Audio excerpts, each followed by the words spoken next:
روایت ہے پیغمبر اکرم حضرت محمد مصطفیٰ صلی اللہ علیہ وآلہ وسلم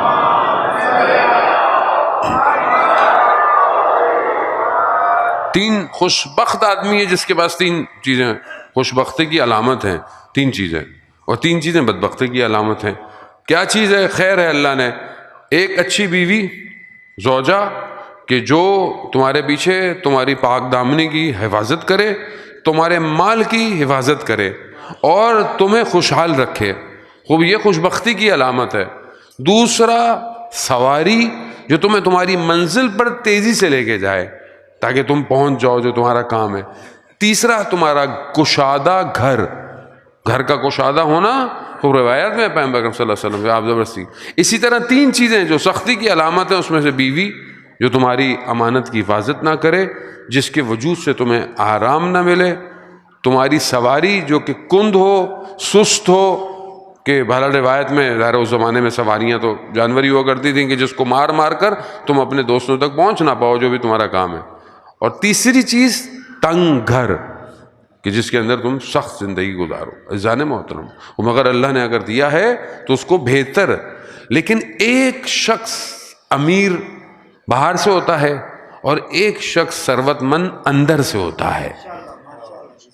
اسی طرح ایک شخص فقیر ظاہر ہوتا ہے اور ایک شخص فقیر باطن. بہت سارے لوگ ظاہری طور پر ثروت مند ہیں، پیسے والے ہیں، مگر اندر سے فقیر ہیں. اندر سے فقیر ہیں کہ جب دینے کا ٹائم آئے، کوئی چیز خرچ کرنے کا ٹائم آئے تو اندر سے فقیر ہے. لیکن کچھ لوگ ظاہری فقیر ہیں مگر اندر سے امیر ہیں. اب یہ گھر، کیا آپ نے قرآن کی آیتیں، ہم کیا ان کی تعریف کریں؟ جس کے لیے قرآن اتر جائے آیتیں، ہم کہاں ان کی تعریفیں کر سکتے ہیں؟ کہ 3 دن روزے رکھے گئے، ہر ایک دن سائل آیا، بڑے نے دیا، پھر چھوٹے نے دیا، سب نے گھر والوں نے اپنی روٹی دے دی. ظاہر میں اتنا کچھ نہیں ہے مگر اندر سے امیر ہیں، دے رہے ہیں. کچھ نہیں ہے مگر دے رہے ہیں. بیوی اپنی شادی کا لباس جو ہے، وہ نیا لباس جو ہے وہ سائل کو دے دیا. رسول خدا فرماتے ہیں بیٹی اگر دینا ہی تھا تو پرانا لباس دے دیتی. کہا بابا میں نے بھی آپ سے سیکھا ہے، آپ جب اپنے تن کا لباس اتار کر سائل کو دے سکتے ہیں تو میں کیوں نہ دوں. یہ اندر سے ثروت ہے. خوب کیا یہ ثروت ہمارے اندر پائی جاتی ہے؟ ہم تو جمع کرنے میں لگے ہیں، جمع ہو جائیں، کیلکولیشن، بینک اکاؤنٹ، چیزیں، میری 2 چیزیں ہو جائیں، 4 چیزیں ہو جائیں. یہ دنیا پرستی ہے. اور یہ دنیا پرستی انسان کو آہستہ آہستہ آخرت سے دور کر دیتی ہے. خوب انسان، گھر کی تربیت یہی ہے.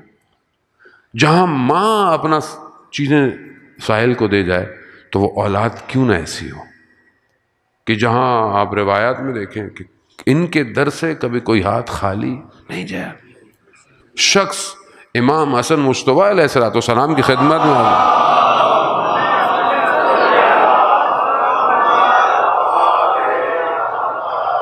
امام کی خدمت میں آتا ہے، مجبور ہو کر زمین میں اپنی مشکل بیان کرتا ہے، شرمندگی کی وجہ سے، عزت کی وجہ سے. لکھتا ہے کہ میں اتنا مقروض ہوں، مجھے پیسے چاہیے. امام کے پاس جو ہوتا ہے امام دیتے ہیں، امام بھی اس کو لکھ کے دیتے ہیں کہ کبھی بھی اپنی عزت کو کسی کو نہیں بیچنا. اگر تم ہمارے پاس اور وقت میں آتے ہم تمہاری اور مدد کریں، اپنی عزت کا سودا مت کرو. یعنی اتنا پردہ رکھنا. اب یہ ایک پریکٹیکل اور ایک اجتماعی مسئلہ ہے کہ ہم خود لوگوں کی ضرورت کو محسوس کریں، اپنے ہمسایوں کی، اپنے محلے میں، اپنے فیملی میں. سب سے پہلے انسان کا فرض اس کا خاندان ہے. اپنے خاندان میں دیکھیں کہ کیا کس کی ضرورت ہے، کون کس کے دسترخوان پہ کتنا ہے، میرے دسترخوان پہ کتنا کھانا ہے، کتنا میں اسراف کرتا ہوں کہ اگر میں اسی کو بچا لوں تو شاید کچھ لوگوں کا کچھ معاملہ چل جائے.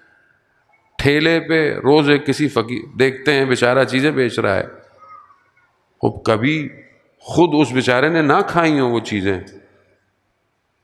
مشہور سا واقعہ ہے،